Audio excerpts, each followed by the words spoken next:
When using TBRI in the case with Ryan, um, there's a couple things that I would look at in regards to the preparatory empathy triangle. The stages of a development are important, and where Ryan should be and where he is are quite different. Now, I don't know if I necessarily see the type of regression that Hayes has described about being in the first stage of development, trust and mistrust. I would be curious, and I would look into more of like, are there um, issues of just daily living? Is he wetting the bed at night? Is he having trouble feeding himself, like regressing so much far? Now, obviously, that is very difficult to do in a video and to show that. And so, if this is like an understood thing, I'm not sure if I don't know if using Erickson's stages of development um, would necessarily describe this case as well. Um, Also, looking at the liberation health model, just to kind of go back and forth, I think this one would also be really difficult to use in terms of looking at the intersection of the individual, the client. Um, uh, sure, he comes from a middle class, upper middle class family. Um, I'm not sure how you would really quite use the liberation model in therapy as well, except for taking maybe the factors of the systems that are around him and how they're affecting him. So, more of like a systems or ecological model might be more pertinent for this particular case.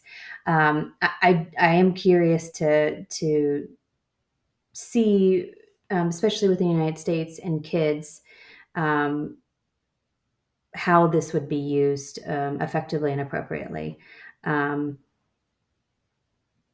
yeah, I think I would have to know a little bit more of his family history and a little bit more background, I guess, to use this adequately. Um, Again, this goes back to the preparatory empathy triangle and the demographics of considering where Ryan lives.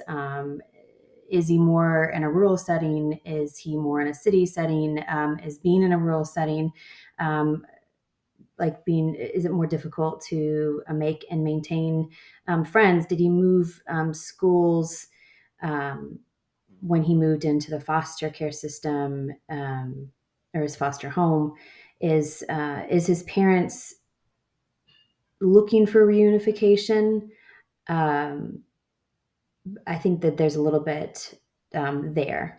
I think looking into this particular case and doing research on regression and what that looks like and helpful interventions, TBRI, making sure that you're meeting the child's needs, the basic needs, and creating trust is definitely I would assume a helpful intervention for this particular case. But there might be other ways to also look at regression specifically. And then considering the PTSD diagnosis, how is that? I know that TBRI is a trauma informed, but is there other areas specifically to address not just trauma but PTSD as a fictional diagnosis? So that would be some areas of that I would look into and do a little bit more research. The stage of service is in the beginning, so really developing that initial foundation of trust is important.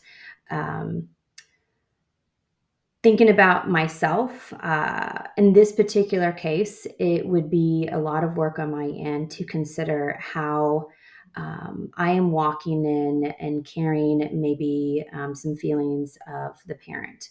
Not necessarily with the client, but maybe over sympathizing with the child. And I'm not sure that's necessarily helpful. So making sure that I have done my work on my end and considering all the things, all the emotions, recognizing them that might be going through my head, particularly um, about the parents and their own grief, and maybe considering how incorporating um, services for them as well, or maybe offering resources for them, because part of work with children is working with their foster parents, of course, but their parents, their biological parents. Um, and then tuning into the client, I think this is just super important, especially with TBRI. Um, making sure I'm asking the client, or Ryan in this particular case, how has your day been? Have you eaten recently? Are you thirsty? Making sure that those things are met before we even get started is incredibly important with children in general, because children are growing and they get hungry. But specifically with TBRI, when a child is not feeling safe, that their basic needs are met before we do any of the work on the other side of that. So that's what I would be considering when I'm looking at the liberation health model and preparatory empathy triangle.